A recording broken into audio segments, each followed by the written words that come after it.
નમસ્કાર, હું દીપલ. આપ જોઈ રહ્યા છો ગાંધીનગરની સૌપ્રથમ web news channel live Gandhinagar.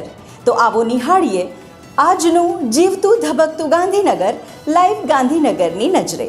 તારીખ 14 જુલાઈ 2026ના રોજ રાહેલબા વૃદ્ધાશ્રમ મગોડી ગાંધીનગર ખાતે સરકારી હોમિયોપેથિક દવાખાનું ચિલોડા ગાંધીનગર દ્વારા વયોમિત્ર પ્રોજેક્ટ અંતર્ગત વૃદ્ધાશ્રમમાં વસવાટ કરી રહેલા તમામ વૃદ્ધોને તપાસીને જરૂરી રોગપ્રતિરોધક હોમિયોપેથિક દવા તથા રોગપ્રતિકારક શક્તિ વધે તેવી હોમિયોપેથિક દવાઓનું વિતરણ કરવામાં આવ્યું. આ કાર્યક્રમમાં doctor Ghanshyam Prajapati, homeopathic medical officer સરકારી દવાખાનું ચિલોડા તથા PLV નટુભાઈ પટેલ તથા રાહેલબા વૃદ્ધાશ્રમના સંચાલિકા શ્રીમતી નિર્મલાબેન તથા સતીશભાઈ હાજર રહ્યા હતા. દહેગામ તાલુકા વ્યાયામ મંડળ દ્વારા સાણોદા હાઈસ્કૂલ ખાતે યોજાયેલ શાળાકીય રમતોત્સવમાં કબડ્ડીની અંડર-17 બહેનોના વિભાગમાં શ્રી ગાયત્રી વિદ્યામંદિર લિહોડા હાઈસ્કૂલની દીકરીઓ વિજેતા થયેલ છે. આ ટીમ હવે સતત બીજા વર્ષે જિલ્લા કક્ષાએ દહેગામ તાલુકાનું પ્રતિનિધિત્વ કરશે. શેઠ CL કેળવણી મંડળ સંચાલિત પટેલ RM પ્રાથમિક શાળા ઇટાદરામાં સહઅભ્યાસિક પ્રવૃત્તિ અંતર્ગત ભજન સ્પર્ધાનું સુંદર આયોજન થયું હતું. જેમાં કુલ 17 વિદ્યાર્થીઓએ ઉત્સાહભેર ભાગ લીધો હતો અને પોતાની ગાયન કલા રજૂ કરી હતી. તેમાં પ્રથમ ક્રમે સેનમાં વીરેન, બીજા ક્રમે પટેલ દેવાંશી અને ત્રીજા ક્રમે પટેલ યોગીના અને પઠાણ રૂહિનબાનુએ સ્થાન મેળવ્યું હતું. આ પ્રસંગે શાળાના આચાર્યશ્રી અને શાળા પરિવારે વિજેતા તેમજ ભાગ લેનાર તમામ બાળકોને ઉજ્જવળ ભવિષ્ય માટે અભિનંદન પાઠવ્યા હતા. સમગ્ર પ્રવૃત્તિનું સફળ સંચાલન શાળાના શિક્ષિકા સેજલબેન V પટેલે કર્યું હતું. પ્રાથમિક આરોગ્ય કેન્દ્ર પાટનાકુવા તથા પાલૈયા ગામ ખાતે વિશ્વ વસ્તી દિવસ પખવાડિયા ઉજવણીના ભાગરૂપે ગુરુ શિબિર રાખવામાં આવેલ, જ્યાં અધિક જિલ્લા આરોગ્ય અધિકારી શ્રી ડોક્ટર ગૌતમ નાયક, ડોક્ટર ચિક્કાભાઈ, ડોક્ટર નેહલ ગજેરા, આરોગ્ય સ્ટાફ તથા ગ્રામજનો હાજર રહેલ. પિનાકલ લિયો કિડ્સ ખાતે પૂર્વ રથયાત્રા ઉત્સવનું આયોજન કરવામાં આવ્યું. બાળકોએ ખૂબ જ ઉત્સાહપૂર્વક ભાગ લીધો. તેઓ ભગવાન જગન્નાથજી, ભગવાન બળભદ્રજી અને માતા સુભદ્રાજીના વેશભૂષામાં સજ્જ થઈને આવ્યા હતા.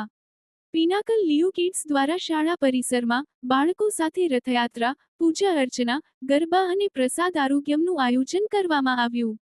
આજે તારીખ 15 જુલાઈ 2026ના રોજ ઓમ લેન્ડમાર્ક સ્કૂલ, મોટી ચિલોડા ગાંધીનગર ખાતે SGFI જિલ્લા કક્ષાની રગ્બી ટુર્નામેન્ટનું સફળ આયોજન કરવામાં આવ્યું હતું. સ્પર્ધામાં અંડર-14, અંડર-17 અને અંડર-19 વયજૂથમાં બોયઝ તથા ગર્લ્સની વિવિધ ટીમોએ ઉત્સાહભેર ભાગ લીધો હતો.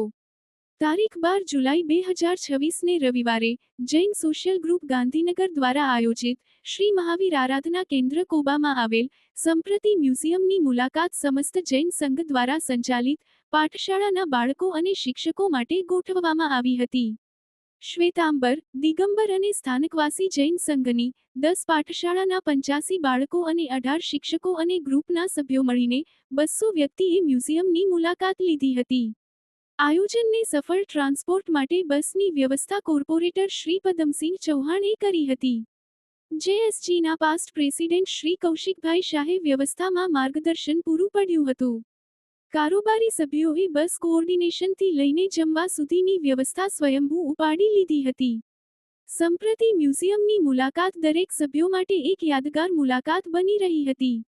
પાઠશાળાના બાળકોને જૈન મંદિર નરોડા, સાબરમતી, તપોવન સંસ્કાર ધામની મુલાકાતની વ્યવસ્થા કરી આપવામાં આવી હતી. સફળતમ આયોજન માટે મ્યુનિસિપલ કાઉન્સિલર પદમસિંહ ચૌહાણ, સમગ્ર કારોબારી ટીમ અને સભ્યો, તમામ શ્રી જૈન સંઘના હોદ્દેદારો અને પાઠશાળાના સંચાલકો, બાળકોનો JSG પ્રેસિડેન્ટ હિતેન્દ્ર શાહ અને સેક્રેટરી વીણા વોરાએ આભાર માન્યો હતો. ગુજરાત સરકારના શિક્ષણ વિભાગ અને ગુજરાત સંસ્કૃત બોર્ડ દ્વારા ગુજરાતના વિદ્યાર્થીઓ અને સમાજમાં સંસ્કૃત ભાષા પ્રત્યે રસ અને ઉત્સાહ વધારવાના હેતુથી સરકારશ્રી દ્વારા શાળાઓમાં વધારાની 50,000 જેટલી માતબર રકમનું અનુદાન આપીને વિદ્યાર્થીઓમાં સંસ્કૃત ભાષા માટે રસ, રુચિ અને ઉત્સાહ વધે એ માટે શાળાઓમાં સંસ્કૃત કક્ષ એટલે કે સંસ્કૃત ભાષાની લેબોરેટરી જેવી સગવડો ઊભી કરવાનો એક સ્તુત્ય અભિગમ આદરવામાં આવ્યો છે. જે અંતર્ગત સર્વ વિદ્યાલય કેળવણી મંડળ સંચાલિત Shri M. B. Patel English medium સ્કૂલમાં પણ વિદ્યાર્થીઓને અને સમાજ માટે આવી સંસ્કૃતિ વર્ધક પ્રવૃત્તિઓ કરવાનું સૌભાગ્ય સાંપડ્યું છે. જે અન્વયે શાળામાં સંસ્કૃત કક્ષનું ઉદ્ઘાટન કરવામાં આવ્યું હતું. આ ઉદ્ઘાટન સમારોહમાં ગુજરાત રાજ્ય શાળા પાઠ્યપુસ્તક મંડળના નાયબ નિયામક અને ગુજરાત સંસ્કૃત બોર્ડના નીતિવિષયક board member doctor Kamlesh Parmar તથા જિલ્લા શિક્ષણ અધિકારીની કચેરી ગાંધીનગરના education inspector doctor Prashant Dave મુખ્ય મહેમાન અને અતિથિ વિશિષ્ટ તરીકે ઉપસ્થિત રહ્યા હતા. શાળાના આચાર્ય અર્પિત ક્રિશ્ચયને વિદ્યાર્થીઓને સંસ્કૃત કક્ષનો મહત્તમ લાભ લેવા માટે માર્ગદર્શન આપ્યું હતું.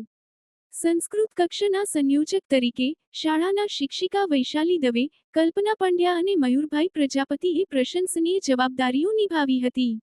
કાર્યક્રમને સફળ બનાવવા માટે શાળાના શિક્ષક શૈલેષ પ્રજાપતિ તથા અન્ય શિક્ષક મિત્રોએ ભારે જહેમત ઉઠાવી હતી. કડી સર્વ વિશ્વવિદ્યાલયના વિવિધ સંલગ્ન કોલેજોના 175મી વધુ એનએસએસ સ્વયંસેવકોએ ઉત્સાહપૂર્વક ભાગ લઈ પર્યાવરણ સંરક્ષણ પ્રત્યેની પોતાની સામાજિક પ્રતિબદ્ધતા વ્યક્ત કરી હતી. પેથાપુર નજીક આવેલા સંજરી પાર્ક ખાતે યોજાયેલા આ કાર્યક્રમમાં સ્વયંસેવકોએ વિવિધ પ્રકારના વૃક્ષોનું રોપણ કર્યું હતું. કાર્યક્રમના અંતે તમામ સ્વયંસેવકો તથા ઉપસ્થિત મહાનુભાવોએ વૃક્ષ વાવીશું, વૃક્ષ જાળવીશુંનો સંકલ્પ લઈને વૃક્ષોના સંરક્ષણ અને ઉછેર માટે કટિબદ્ધતા વ્યક્ત કરી હતી. કાર્યક્રમમાં ગાંધીનગર મહાનગરપાલિકાના કમિશનરશ્રી, એડિશનલ કમિશનરશ્રી સહિત મહાનગરપાલિકાના અધિકારીઓ અને હોદ્દેદારો ઉપસ્થિત રહ્યા હતા. સ્થળ પર મહાનગરપાલિકાના અધિકારી શ્રી સંદીપસિંહ ગોહિલ દ્વારા સ્વયંસેવકોને વૈજ્ઞાનિક પદ્ધતિથી વૃક્ષારોપણ, તેના જતન અને પર્યાવરણ સંવર્ધન અંગે ઉપયોગી માર્ગદર્શન આપવામાં આવ્યું હતું. સેક્ટર 23ના કેમ્પસ ડિરેક્ટર ડોક્ટર કેયુર શાહનું વિશેષ માર્ગદર્શન અને સહયોગ પ્રાપ્ત થયો હતો. આ સમગ્ર કાર્યક્રમનું સફળ સંકલન કડી સર્વ વિશ્વવિદ્યાલયના NSS university program coordinator Shri Dharmendrasinh B Rathod દ્વારા કરવામાં આવ્યું હતું. કાર્યક્રમને સફળ બનાવવા માટે કાર્યક્રમમાં બીએસસી કોલેજના NSS program officer Shri Kaushik Sindhva તેમજ અન્ય એનએસએસ પ્રોગ્રામ ઓફિસરો ઉપસ્થિત રહ્યા હતા. કડી સર્વ વિશ્વવિદ્યાલયની બીકોમ, બીએડ, બીસીએ, બીએસસી અને એન્જિનિયરિંગ કોલેજોના એનએસએસ સ્વયંસેવકોએ ઉત્સાહભેર ભાગ લીધો હતો. તો દર્શક મિત્રો, આપે અનુભવ્યો ગાંધીનગરનો ધબકાર.